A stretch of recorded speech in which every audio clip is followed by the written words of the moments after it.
ላይ ወደ 350 ምናምን ገበሬዎች አለ።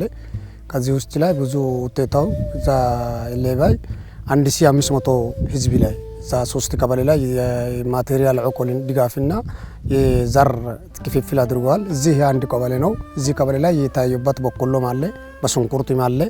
እዛ እየተሳታበት አገልግሎትና ማቴሪያሉ ህብረተሰቡ እዛ እየተጠቀመ ነው።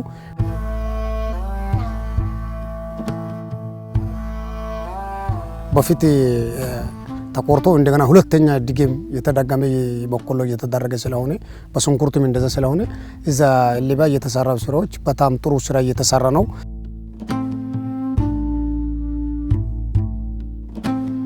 እንደምታዩት ናብሳክ፣ አካፋ፣ ዛቢያ፣ ማረሻ የተለያዩ ማቴሪያል ድጋፍ ተደርጓል እና የተለያዩ ቀበሌዎች ላይ ነው እንደምሳሌ ፈረስት ባዱላ እንደምሳሌ አድርገን ነው እንጂ ያመጣናችሁ። እንደዛ አይነት ስራ በተለያዩ ቀበሌዎች ላይ ተሰርቷል።